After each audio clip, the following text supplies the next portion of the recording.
Hi. This is Lani Kass, and you're watching the Break It Down show. Say that. That's what you're supposed to say. You say, hi, this is Lani Kass, and you're watching the Break It Down show. Oh, hi, I'm Lani Kass. You're watching Breaking It Down. That's right, the Break It Down. Yeah. That's right. Hey, so we've been trying to work on this for a while. You're busy, I'm busy, schedules and everything else, but I'm super happy to have you back on the show. We first did this when the Ukraine conflict started, and we were trying to explain how, a lot of people in our foreign policy, in the Department of Defense, these big places, they have degrees in how we're going to fight Russia, how we're going to fight China. And a lot of this stuff becomes self-fulfilling prophecies, even if it doesn't make sense for us to, insert ourselves. And here's an interesting thing. I was having this conversation the other day with James Rosebush. We'll get mad at Iran for having a proxy war with someone that we like, but we can have whatever proxy war we like. No one's allowed to get mad. The advantages of being a superpower, we're allowed to do things that others are not allowed to do, and God help you if you point that out. Yeah.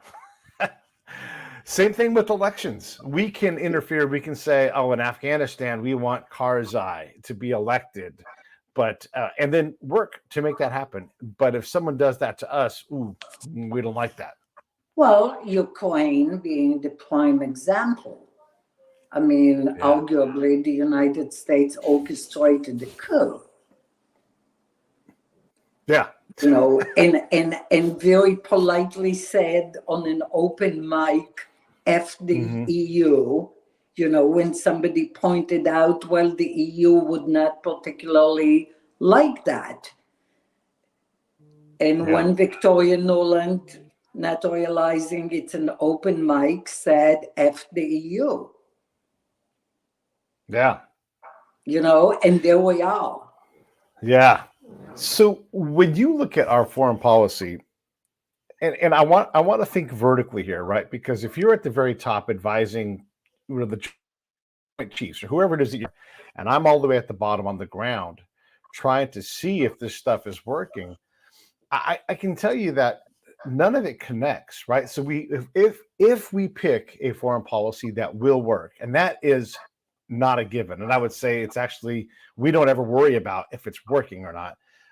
It doesn't connect to the actual skills and the people on the ground and what they're capable of accomplishing, Well, that is true and inevitable. I mean, by the time that, and it's true in any area, not just foreign policy, domestic policy, business, when you go from a high-level vision, assuming there is one, and you translate it down the line to facts on the ground, a lot gets lost in the middle, to include the original vision. And it's inevitable, and you see it in every area of life. I mean, I remember on numerous occasions when I worked on the joint staff for the chairman, when you went on the ground in Afghanistan or Iraq or name the place, and you would question something, that you saw on the ground, the answer would be, well, we're just implementing policy X. And you go, well, wait a second, policy X does not translate into that. But, when we were kids, remember when we played this game that you repeat something in a circle? I whisper in your ear and somebody repeats it to the person next to them. And by the time it comes around, it's completely garbled. It's completely different. So it's not malice. Some of it is when you dress up a policy in nice sound bites. Right. They don't very often translate easily into actions on the ground. I mean, the example I have always used, World War II, right, before the Normandy landings. The mission was very clear, right?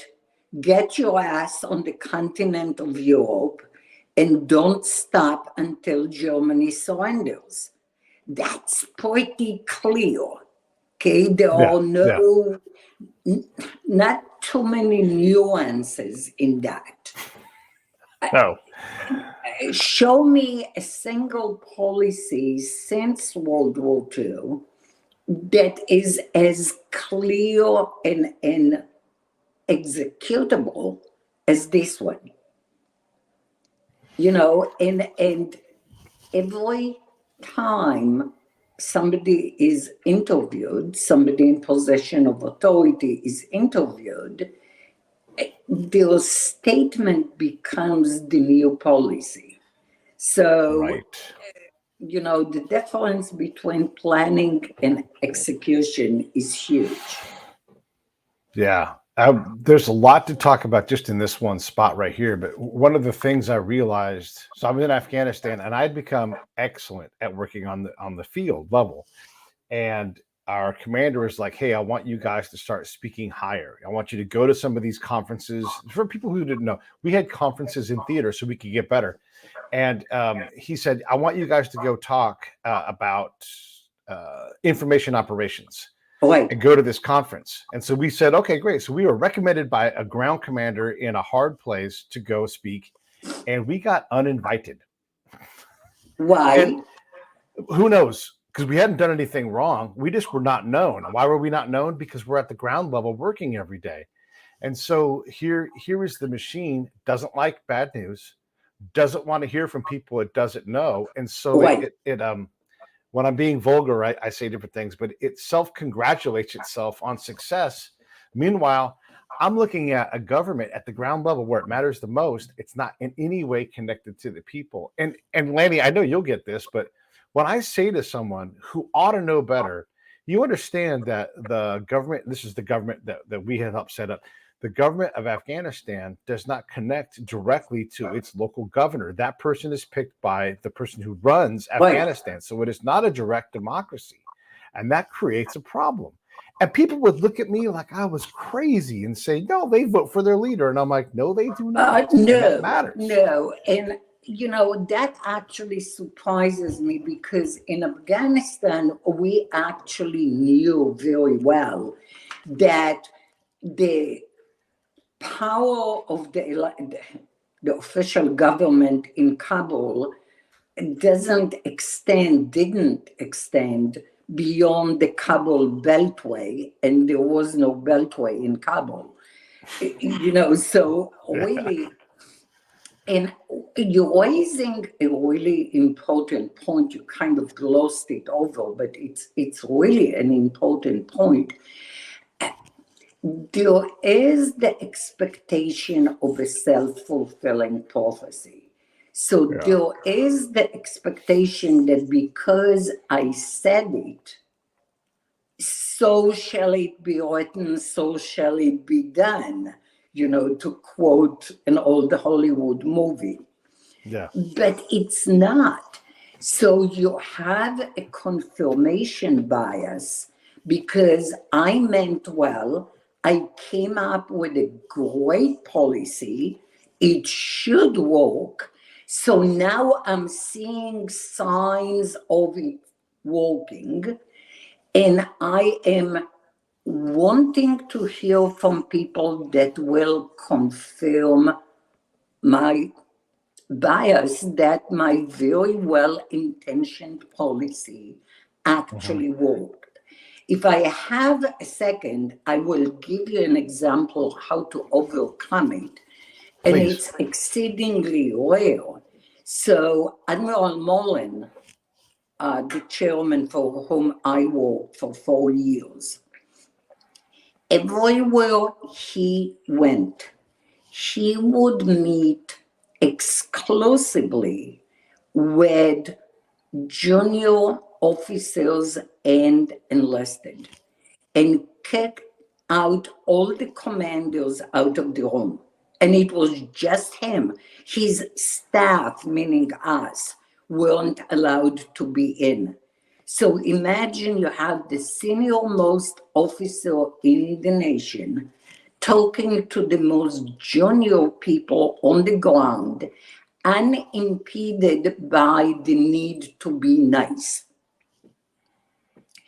Yeah. And he encountered a lot of criticism because the commanders didn't like it. Both the officers and the enlisted were like, he needs to be talking to us.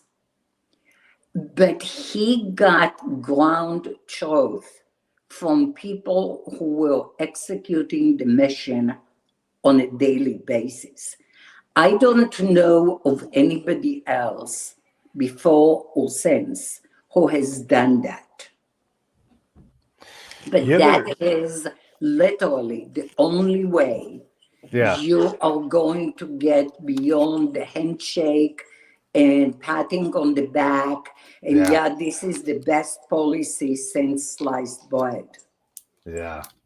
It's tough. And even that, I would push back because that's what we're supposed to do here and say, I don't know that if you have Admiral Mullen show up, that room is in any way representative of people being able to be honest. If they have knowledge, like the knowledge required, I mean, I know Dan Bolger, General Dan Bolger, had done the same kind of thing. He would go on patrols, but even then, can they hear what I'm saying? So let me I'll give you an example. So we had a general come out to Zabul province, which is, for the audience, it's South Central. I know Zabul province very well. And so this general comes out and he's like, you see this bazaar, we're going to invest money in it and we're going to get it going again. And I'm like, oh my God, this guy has no idea what he's talking about. Yes, that's the briefing, but that's not possible here because the Taliban decides who gets a franchise and who doesn't. And that bazaar is shut down for a reason. And so when he comes out and says that, not only is he irrelevant to all the Afghans, he's irrelevant to everybody who's been there going, we're trying to get a shop set up. And it was impossible to do because the Taliban had too much control of the region. And so even when you have that honesty, you have to have people who can speak clearly and have influence, And I'm not saying Admiral Mullen didn't do a good job, but it's very, very hard to have the ability to communicate. But you see what he did not allow the commanders to select who is going to be at that meeting. He never announced when that meeting is going to take place. Right. So, it was like a snap inspection, so to the extent that you can get ground truth, that was about as close to ground truth as one can get. Let's go back up and let's now go back to the big if. If you pick the right policy, I'll use rule of law. We always say, hey, let's get rule of law out there. Then Pete would go out and be like, hey, they have rule of law here. They have their own murders, like over people, right? And so they have rule of law. We just don't like it. It's not our rule of law. It's not our rule of law. So here's the next problem. Let me say one more thing, and then I'm gonna let you talk in a sec. Let me just say this next part. We'll build a rule of law system and say, here's a crime lab. Here's some incredible training for your police officers to do all these things. And then everybody's totally fine if there's 0 convictions in this system, and we look and we blame the Afghans or the Iraqis and say, how come you're not using this rule of law system that's built for you? And we're okay with years and years of no convictions, no court cases, the judge going, hey, so I wanted to say that so that people understand that when we say rule of law, there's a lot of complex parts to this. Well, when we say rule of law, we mean ours, right? I mean, arguably, the Quran provides a rule of law, Exactly. You steal, I chop your hand, right? You have an affair, I'll stone you to death. Right. I mean, that's a rule of law. It's just one we don't like. The Hammurabi rule of law was also a rule of law. The first one on the planet. When we talk about a rule of law, we mean our system. And it's not always applicable.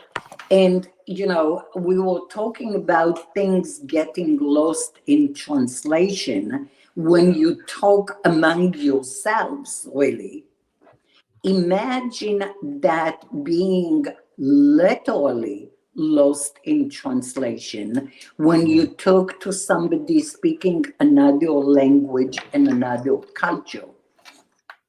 And again, not to get into war stories here, but very, very often when I traveled, either with the chairman or with the Air Force chief, I took over translation duties because the translations were atrocious. So you had interpreters who translated words rather than concepts. And what you got is a meaningless salad. Now, in languages that I did not speak, what always struck me, especially in Northeast Asia with the Chinese or with the Koreans, the principal would talk, say, like a 4-minute statement, and the interpreter would say a very short sentence in about 15 seconds as the translation. And you go, that can't possibly be. So what are you missing? And you conducting a dialogue, imagine that you understood half of what I'm saying. Yeah. And you respond to that, and nuances get lost. I mean, we can do a whole show on arms control and critical nuances being lost in translation. Yes. Yeah. And let me make it a little bit worse. We have at least in the Department of Defense, no definitive state-of-the-art training on how to work with an interpreter, how to develop an interpreter, how to validate. We don't have that. And so we just work with this. You can't, because who is going to validate? So, you would need a native speaker of both languages. That's difficult right there. Yeah. Yeah. So we stopped emphasizing foreign languages, and that's a tragedy. Right after 9/11, I testified to Congress, and one of the members of the Armed Services Committee, of the House Armed Services Committee, asked me, what is the most important thing Congress can finance right now? And this was like November after September 11. So we were already fighting in Afghanistan. Iraq wasn't on anybody's scope at that time. And I said, reinstate the National Defense Act. And the congressman said, what's that? And I explained this is something Congress legislated after the Sputnik. So we're talking 1957, which gave a scholarship to anyone who was ready to study Russian, East European, Warsaw Pact, language, culture, linguistics. You got a full ride. I'm a beneficiary of that. My husband is a beneficiary of that. Right. Reinstate that for Arabic, Pashto, and Persian. Well, that did not happen. No? No. And again, those are languages I do not speak. But Right. every time I visited, it was so clear that things are getting lost in the translation. Right. So, when you going back to the role of law, you're trying to explain now at the conceptual level. My husband, again, I'm telling war stories today. Um, this is typical United States Army wisdom. Yeah. So he had neonative fluency in Russian. This is the height of the Cold War. Right. So the United States Army, in its infinite wisdom, sent him to Vietnamese language school and taught him Vietnamese. Yeah. And when you teach languages in the military, you teach phrases. So he could say, Lieutenant, there is a white phosphorus grenade under your right fender. But Right. if there was something not white phosphorus and under your right fender, he didn't know how to say that. Right. Right. Yes. Yeah. And we do that in It's all the true. languages. That's how we Yeah. teach. Yeah. It's true. And then we say that you have language capacity. We don't take it seriously. That's the bottom line, No, right? And so no. I can deploy with my language training and it's not even 40 hours. And I've learned things like stop or I'll shoot, or this is the customs checkpoint. And I'm like, I don't work in that center. So you're 100% right. I'm big on trying to figure out how to make people better at working with. I'm more on the let's make people universal so they can work with any interpreter. But I agree, you should have some secondary language capacity. Let's back up and go to the top again. Sure. We pick these things. So we said rule of law, but we also, I always say, like, things that brief well, right? It briefs well to say we are going to empower females. The problem is who's qualified to do this. So I'm going to talk about Benedicte Grima. She's specialized in Pashtunistan, and she went out and did ethnographies for years and really got great at it. And I had her on the show, and I said, at what point can someone inculcate enough and understand the culture enough to actually engage safely females? And she said, never. You can never do it. So this is an expert who's like saying, you do not ever do that. Now, she could say, yeah, you're ready or not ready. And she's not willing to do that. But the military, State Department, they'll be like, yeah, just, and I literally have seen this. The sergeant major said, Miller is a female. She can do it. And that is not, so the foreign policy to empower people in a place that stones people to death, Right. you can't start there. You can't begin. You have to begin with, can we make the economy work? Can we get the government to function? And then expand out from there years down the road. But we are so desperate, Lani, we are so desperate to talk about and brief what we've done for women or homosexuals or anything else, that we lose sight of the fact that is inappropriate. You're going to get people killed. And that Right. is exactly what happens. Well, I'm smoking because those are American concepts Yeah. that you try to bring into a culture that totally, absolutely does not accept them. And, they're not vertical because that's what they're supposed to do. Right. But, at the end of the meeting, they'll take the 7-year-old boy and abuse him. And that happened on our installations, in full view of us, and the answer when you raise that would be, well, that's part of their culture. Well, a part of their culture is also to stone people to death. So, which part of the culture do you accept, which is more abhorrent to you? To me, there is nothing more abhorrent than abusing children. Right. Which is rampant in Afghanistan. Yeah.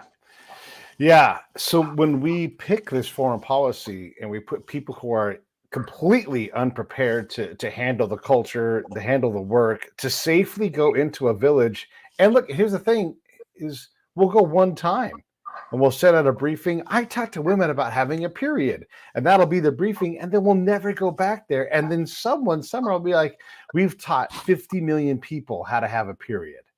You know, and it's like, no, you haven't. You've caused chaos in the villages. Right. And that and people yeah. are really snickering behind your back. Oh my gosh. And you can see that. You can see that.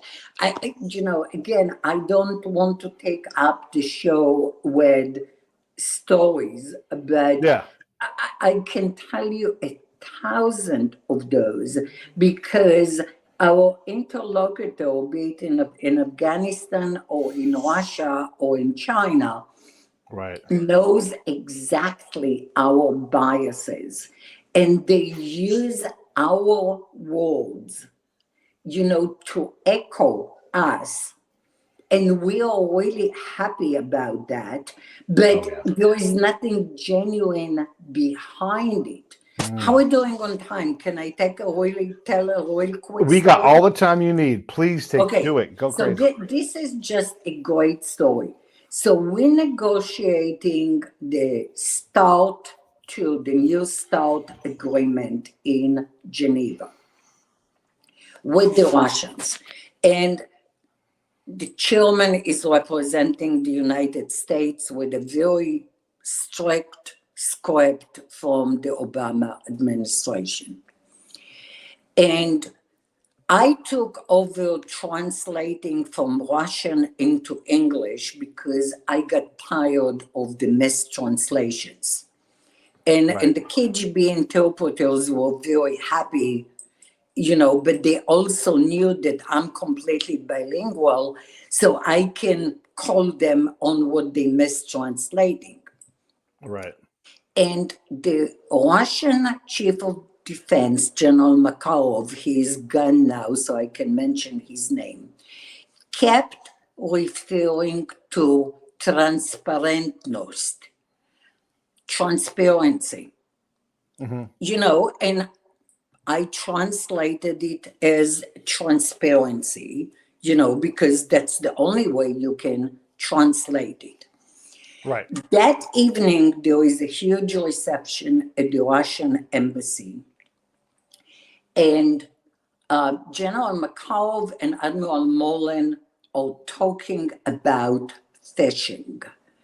And I am the only one interpreting for the two of them. So now I'm doing Russian, English, English, Russian. And English to Russian is harder for a non-native speaker.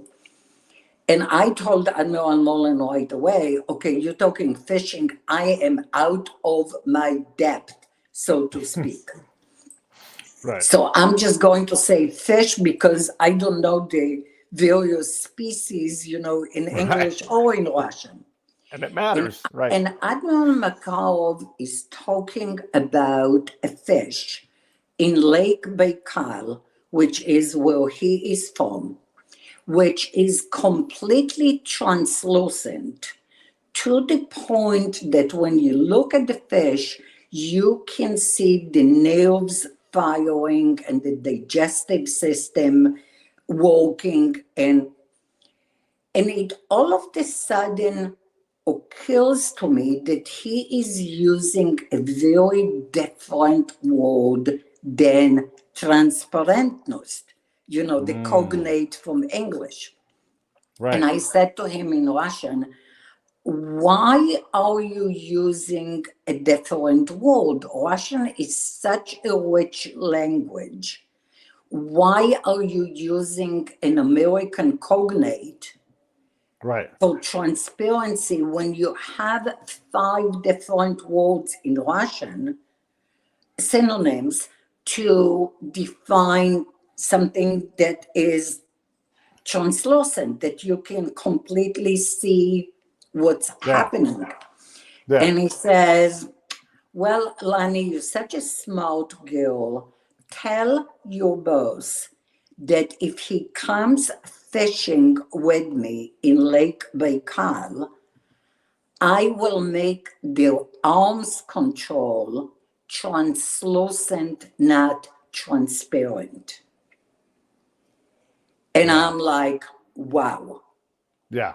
So, of course, after that, I Googled, there is no such fish in Lake Baikal or anywhere in the world.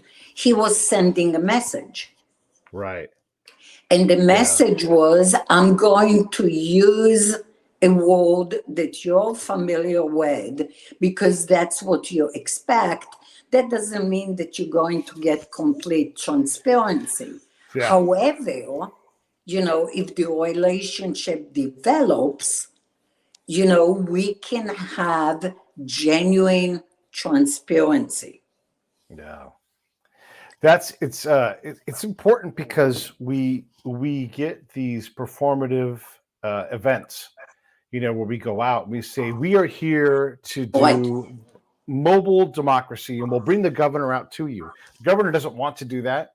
The people aren't expecting it, and so we'll brief that we've done this thing, and then you go out and you're like, isn't this great? You've met your governor today. They'll be like, oh yes, this is the best. This is, oh man, that Sure. guy. We have full transparency in inspections.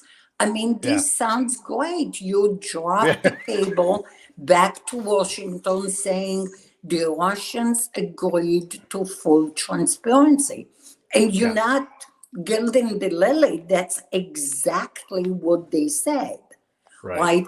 Until you have somebody who understands the culture, gets into a conversation about fishing, and discovers that there is a hidden message here. Which until that conversation, the reason I'm saying that is by that time we had trust, we had time, and it was contingent on more trust and more time, something that never took place. So, boy, you were saying things that make me. When I realized that I had to have zero ego and I had to work as small and as delicately and deliberately as possible. And the second I thought I had something right, I had to go back and double check it. And trust takes enormous amounts of time to have. And then there's an exchange. This is just what I've developed. I have the trust bank, so I've got to extend credit. And it's low level, low risk trust at first. And then you slowly graduate up to like higher level trust and higher risk to where I can, and I'm not condoning anybody else do this, but I could go to an Afghan elder and he could say, if you come to my house, we can talk more openly. And I'm like, well, I can't come to your house because I got to be protected. And he goes, I will protect you. Now, this is not the first meeting, right? I will protect you and you will be safe. I guarantee it. Now I can go there because we've got high level high level trust exchange. And then he really can take his guard down and he really can talk to me. And I can ask those questions and say, you guys are saying you're into female empowerment. What does that look like for you? For real? And they'd be like, that's not going to happen. Here's why. And they'll explain all this stuff, right? Yeah. But that trust is vital. And until you hear, this is how I test for it.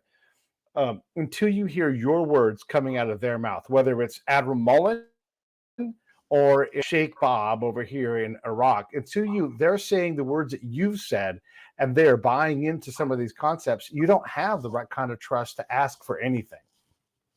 Well, based on the story that I told, I mean, it is at the highest level of trust because you're talking about nuclear arms control between the two countries that can destroy the planet.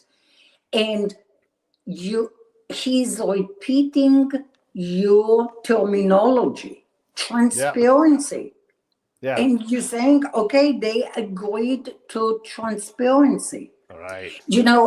And I'll admit, I was naive enough that evening and also had enough vodka that I actually thought there is a fish like that. Right. And he's just using an analogy.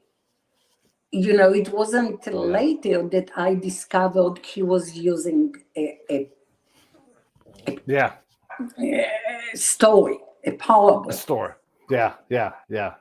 Well, and that's you've recognized as well as I have that the first rule of stability operations or foreign policy is that you have to make mistakes. And if you Yes. don't make mistakes, you're making the very next mistake. Like you have to be like, I didn't realize this. And that's why it's got to be deliberate. So I really enjoy talking to you about these things because we miss this stuff. And one of the things I'm trying to do is to get us better at this, to pick better foreign policy, to remove our own ideology out as much as That's possible. impossible. I mean, seriously, I know. it's impossible. It's like a person says, I'm not biased. Well, that's BS. Everybody is biased. Yeah. What you want is people who at least are aware of their biases. Right. Because the moment you hear a person saying, I have no biases, I have no dog in this fight, the next thing that you hear is BS. Yeah. No, that's true. It's a tell. So one of the things I've been working on with Ukraine is trying to figure out so one thing, an ideology we have here in the US, similar to like, hey, let's lead with female empowerment, is we like small startup businesses kind of things. If you have established people who are like, I am a successful businessman 25 times over, I run a worldwide empire, you don't know it because you're from America, but I'm here in Ukraine and I can turn dirt into energy, into fertilizer, into titanium. So I can do all of these things. And we go, oh, well, you're an oligarch. And you're like, well, hold on. This person can put thousands, 100,000 people to work. And we just start with you're an oligarch? No, like that doesn't. You completely kneecap and I'm not condoning bad behavior, but what I am saying is if you have people who are great at business, and every nation has these people, why do we ostracize these people? Why do we, every person that not every person, I met a lot of people in Iraq who were like, I have a degree from the London School of Economics, an advanced degree, and I am pushing a broom. And I'm like, why is that? So when we look at that, Lani, how do we improve the accuracy of our foreign policy? How do we, and I know you're going to have stories about this, how do we pick better people? When we pick Tymoshenko to go out and do things, and then she's out making deals with Putin, we're like, oh no. And so we go backwards because we fall in love with the pretty girl that speaks English and has the very beautiful hair. So how do we get better at picking people who can be the leaders, whether it's in business or in religion or in politics? How do we get better at picking those people? You're not going to like my answer, but my answer. Oh, come on. We should not be picking people because you're going to pick people who are just like you, who speak English, who are educated in the United States, who are smart enough to give you what you want to hear. Yeah.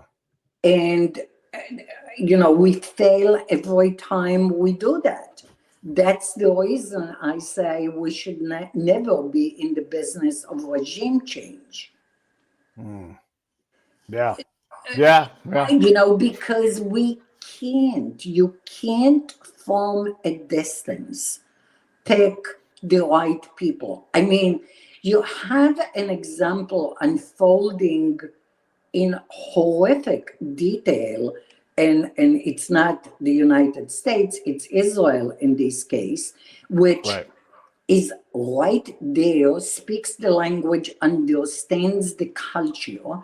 Israel sponsored Hamas back in the 60s as a religious charitable alternative to the PLO, which was supported by the KGB. Okay? Here is an Islamic religious organization. They're not crazy communists. They're not trying to uproot the system, and all they want to do is charity. That's a good thing. We're going to support that. Yeah. And look what happened. And this is, a next door neighbor. Will you understand the language, the culture, the drivers of decision making, and you raised a monster? Kind Yeah. of like we did supporting the Mujahideen in Afghanistan. But you can argue, okay, we didn't understand the culture. We didn't know the language. Israel can't make this argument, Right. and Hamas evolved to be orders of magnitude more militant than the PLO.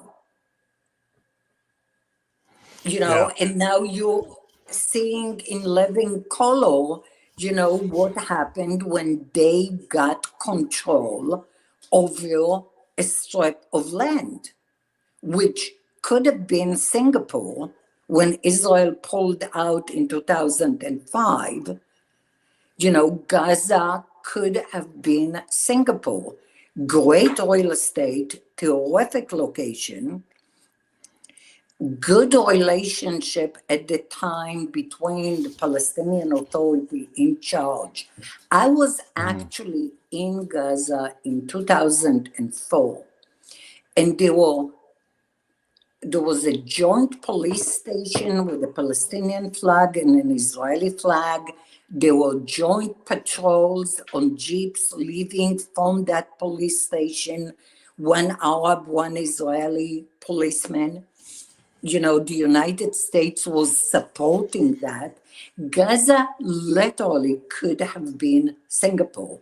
So what happened? Hamas runs for election, gets democratically elected, kills everybody from the Palestinian Authority, one man, one vote, one time, 2006, and you have constant war since. Right. It's this stuff is hard also. Let's make sure to say it's that. Like definitely, and as I said, here is a country that truly understands the enemy. Yeah. It's not, thousands of miles overseas. It's across the fence. Right. Yeah, it's right there. Let's go back to Ukraine because so I'm pretty critical of the Atlantic Council. When they and I don't, maybe you're for them, but here's why I'm critical. I'm not. When they take money from Akhmatov or Pinchuk, because again, we like these guys. Pinchuk goes out and he buys our high-end modern art. He's tied to the Clinton Foundation. Did you see the yacht that Zelensky bought? Oh yeah, come on. Yeah, and so certain oligarchs we don't like Firtash, we don't like Kolomoisky, we don't like anybody. There's all kinds of people we do and don't like, but a lot of that's just us just picking a foreign policy lane, and anybody on the left of it. And these folks don't know because they're not from here, right? These are old Soviets. Anybody on this side is for Russia, and anybody on this side is for America. It's never that simple. No, it's never that simple. It's not. It's not. And, culturally, again, the United States remains a Puritan culture. Right. As much as we like luxury and big houses and nice cars, the United States remains a Puritan culture. In Eastern Europe, because, they've never overcome the post-World War II scarcity, having a yacht or having a dacha, a mansion, is a status symbol, and you expected to have that. Having a designer olive drab T-shirt that Zelensky is wearing, it's a status symbol, and it's a culture that we don't understand. Yeah. So I agree with you, and corruption is endemic worldwide. plenty of corruption in Washington. You know, Oh, yeah. we want to point fingers at other countries, but you have plenty of corruption everywhere in the world. So what do we do? How do we like I go back to the Atlantic Council. You have all these folks that have worked for the State Department. They slide over to the Atlantic Council. They write these papers, and we believe them like they've done well. But you look at the history, and you're like, I'm just saying, a lot of people do. And so they write these things, and then you go, you guys don't know what you're talking about. Like, we've lost all of our recent conflicts. We've created a mess in the Middle East. Right. You know, shut up, Atlantic Council. It's like, stop. So look, they're not 100% bad, but there's such a problem where these folks, generals, whoever it is, you guys lost. You got it wrong. You didn't set us up right. You picked the wrong people. You picked the wrong things. So quit telling us that we're going to run the same playbook, because we're going to look, as well as I do, we're going to go to Ukraine and we're going to say, you farmers need to learn how to farm. And we're going to, because we've done that throughout our entire history. And we're going to go to Israel and do the same thing. Oh, yeah. No, come on. So when we look at Ukraine, and there's reconstruction coming, and we look at Israel/Palestine, are we in any way going to get this right? Should we be involved? What are your thoughts? Which one? Ukraine or you pick? Israel? You pick. Start with Ukraine. Well, we are involved. I mean, it is a proxy war. Whatever you think of Putin, when he says, I'm fighting NATO, he is. He is. I mean, we are there except in name. So there are no officially forces on the ground. But U.S. equipment is, U.S. support is, U.S. advice, U.S. intelligence, etc., etc. So, in all the years that we negotiated with the Russians always said to us, even though historically that wasn't exactly true, we have never killed each other.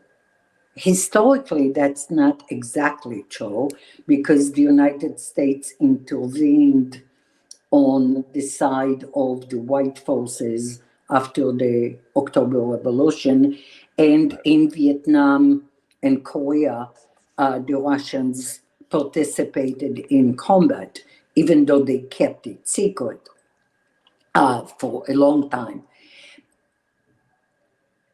In Ukraine, there is no getting out of it. We are there. Yeah, we will participate in the reconstruction. It's going to be a Marshall Plan. It's going to be huge. And a lot of people are going to get incredibly rich, because there is going to be a lot of corruption. So, I mean, I can write you that script in a nanosecond. Not any different than any reconstruction effort, Afghanistan, Iraq, you name it, except this one is in the heart of Europe. And China is going to come in, and they're going to underbid us, and they're going to get filthy rich and gain influence. Again, script that is very easy to write. In the Middle East, I think that's pretty binary. The United States has to support Israel. I mean, you can't support Hamas. Right. I mean, you can't. And, I love the differentiation between, there is Hamas and there is the innocent Palestinians. Birzeit University, which is a university in the West Bank, one of the best Palestinian universities, conducted a public opinion poll in, I believe it was either November 17 or 19, so very, very recent. 82% of Palestinians in the West Bank and Gaza support the October 7 massacre. 78 support Hamas. You would say, that's interesting. How does that work? Well, that's because the rest support the even more militant organizations like Palestinian Islamic Jihad. So if you add it up, you are in an 88% range. Yeah. There is a reason President Abbas, Palestinian Authority president, did not conduct elections since 2005. He knows he's not going to get elected. So the notion, that we need to differentiate, like there was Al-Qaeda and then there were the innocent people. And in Afghanistan, you actually definitely had it. The average Afghani didn't even know what Al-Qaeda was. Right. That is definitely not the case in Israel-Gaza conflict. The ceasefire has been extended to more hostages I saw were released. I think the Israeli objective is exactly the same objective the United States had after 9/11. Dismantle Al-Qaeda, make sure an attack like that never happens again. Full stop. I, for one, don't think the United States should even advise Israel how to do that. One reason being, we tried our way for 20 years, and how did that work out for us? Yeah. We couldn't even keep him in the room. The Palestinians wouldn't even stay in the room. They would leave, right? Yeah. To me, though, the fundamental difference is Israel already left Gaza. In 2005, that's how many years ago? You do the math. Yeah. Right? It's almost 20 years ago. What else can you do, to make them feel better? They want to establish a state? Go ahead, establish a state. I mean, Israel is not an occupying power in Gaza. It has zero international responsibility. Not the case in the West Bank, where Israel is the occupying power. But in Gaza, and the two are separated by Israel at its widest point. People rarely look at maps. That's true too. When you say from the river to the sea, well, that means annihilation of Israel, because that's what's in the middle. So if you look at the map of Israel at its narrowest point, it's about 6-7 miles, which is the width of the Gaza Strip. At its widest point, where it comes to the middle of Gaza and goes to the Dead Sea, you're talking about 30 miles. So, but it's next door. I mean, the atrocities happened. And that's another thing that most Americans don't understand. The atrocities happened within Israel's internationally recognized borders. People talk about settlements. Those aren't settlements. Those are villages, towns within the Green Line, within Israel's internationally recognized borders. Yeah. So you had an infiltration from an area that Israel left almost 20 years ago into Israel proper, and unprecedented slaughter and atrocities. There is no middle ground here. Yeah. You know, I was at the Pentagon on 9/11, and the bloodlust that everybody felt, you know, I mean, because the most cherished value of nobody gets to attack my homeland got shattered that day.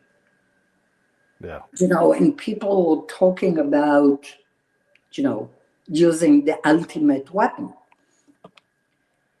Here, Yeah. this happens not from a distance, not, you know, by airplanes flying into buildings. These are people going and deliberately, brutally executing men, women, and children. Yeah. That, to me, there is like no middle ground, none whatsoever. And honestly, I am appalled by the number of pro-Palestinian demonstrations on college campuses, on the streets, in the United States, in Europe. You know, the people who demonstrate don't understand that people with their views, we were talking about gays, for example, would be immediately killed in those countries.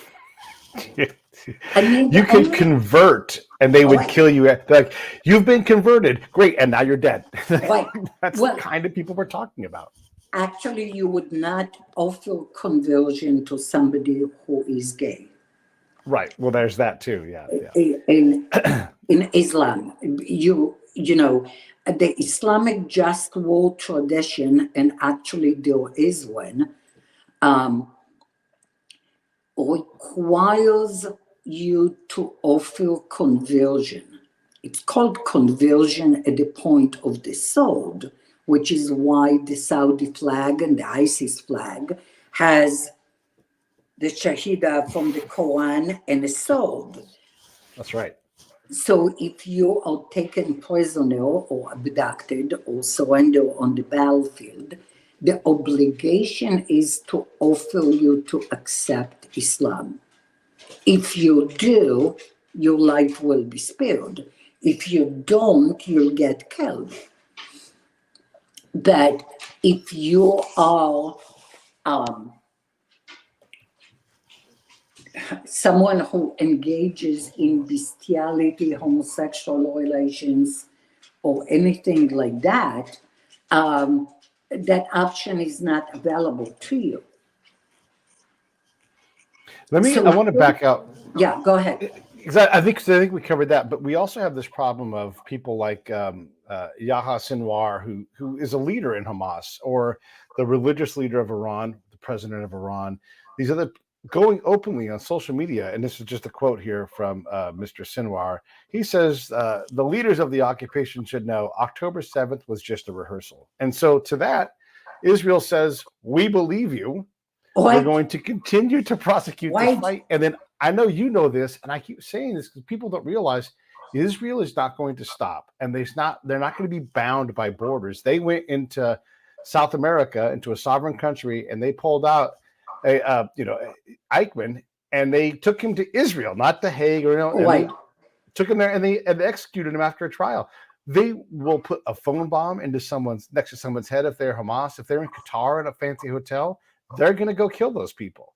They're not going. Without a shadow of a doubt. When the full-scale military operation in Gaza ends, I absolutely guarantee you. You remember Operation Wrath of God after the massacre in the Munich Olympics, when Golda Meir told Mossad, send in the boys. And within 2 years, everyone who was in any way associated with the massacre of the Israeli athletes met his 72 virgins, or at least the meeting was arranged. Yeah. So not going to stop. there is not a shadow of a doubt in my mind that that is going to happen. And again, the declared objective of the operation is not any different than Operation Enduring Freedom. That's right. Destroy Al Qaeda so that 9/11 cannot ever happen again.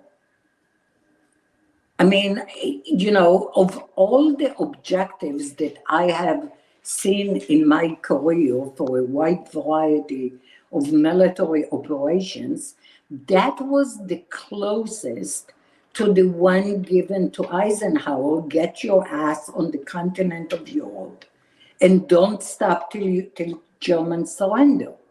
That's right. So that's my view on that one. Do you want to cover Ukraine at all, or do you want to? Whatever you want. Well, so the one of the things I want to say is I know from talking to some Ukrainian business people that they see themselves as now, I mean, look, they're always going to be neighbors of Russia, but now they're looking to the West and they're saying, we want to manufacture things for the United States and Europe. We don't, you know, and they'll have to rebuild their manufacturing, their industrial capacity. But that's what a lot of them want to do. They don't want to be subordinate to anybody else. They're still fighting for their freedom. And they're like, this is how we can do it. Yeah. So well, go ahead. I mean, Ukraine has a very robust industrial base. Right. You know, I just saw yesterday, and it blew my mind, they actually supplying still aircraft components to Russia. So there is a worldwide ban, but Ukraine is manufacturing it because they under contract. Yeah. I mean, when you think about it, you know, you kind of go, you've got to be shitting me, right? But it's true. Yeah. So Ukraine has a very robust, heavy industry basis, not so much light industry, meaning textiles or I don't know, home appliances. Sure. They don't have that, but they have mining and heavy industry, aviation. I mean, during the Soviet Union, most of the missiles, the ICBMs, were produced in Ukraine, aircraft engines. So they have both the infrastructure and the know-how. So yeah, I mean, I do believe once the war is over, and I thought it would be over by now, and it should be over by now, Ukraine is going to be an economic engine. And some European countries are going to get a run for their money. For example, Sweden, for example, France, you know, which produce this kind of equipment at extremely high prices. I mean, most people are not even thinking about it. Germany, you know, the Eurofighter, right? Mm-hmm. You know, that travesty that the Europeans are trying to manufacture. And I just saw the Turks are trying to buy. Ukraine can produce that at half the price. Wow. You know, with now the infrastructure will need to be updated because most of it is not computer-aided draft and design. But, you know, there are a lot of engineers. It's a highly educated population. Honestly, it's back to your original question, why don't we have better people? So everybody wants to make peace in the Middle East. One of the most difficult areas to make peace everybody in the United States tries to make peace in the Middle East. Russia, Ukraine is actually very easy to make peace. We're not trying at all. And you've got to ask yourself why. Why? Yeah. Yeah. Yeah. Why are we so desperate to get into Israel's business when they can handle Hamas? They can handle Hezbollah. They're glad to go handle Iran. I mean, they don't really. And what they don't need is more of our bad ideas. As you said, we've been trying to do Well, this our and way that's for a the long whole time. thing, and Yeah. you don't need adult supervision, and you don't, I mean, I saw yesterday, and it's leaking, and every administration leaks, this one particularly so, that the United States is going to condition continued military aid to Israel, on accounting for displaced Palestinians. And you sort of go, well, wait a second. Israel is not present on the ground with people who can do civilian accounting. I mean, Right. It's conducting military operations. It's kind of like saying, well, we will not continue operations in Germany until there is full accounting for the displaced people from Dresden. Right. Yeah. And think about it. I actually looked it up the other day. On October 10, people were talking about a Marshall Plan for Gaza. And I got into a discussion with somebody and I'm saying, do you know when the Marshall Plan was developed? And it wasn't when the Normandy landings happened. It definitely did not happen right after Pearl Harbor. Right. Yeah. So I mean, seriously, it's You gotta just wait. Yeah. And Ukraine and Israel are not connected in any way, shape, or form, but in the mind of the American policy elite, for whatever reason, it appears like this is the easier place to offer advice and try to solve the problem. Yeah. The United States tried to solve the problem. We just celebrated the anniversary of the famous handshake on the south lawn of the White House with President Clinton, Prime Minister Rabin, and Yasser Arafat, right? And where are we? Yeah. And how many wars were since then? You kind of go, how did it work in Afghanistan? How did it work in Iraq? Why do you think that you have this magic formula? And Israel is not going to be in Gaza for 20 years. Mm-mm. I mean, there is just no way on planet Earth. Yeah. So. Yeah. Well, look, it's great to talk to you, and I don't want to take you more of your time. We've covered a lot of ground already, but I want to have you back and just continue these kind of conversations. I like your podcast, and I like doing it for you. So anytime, please.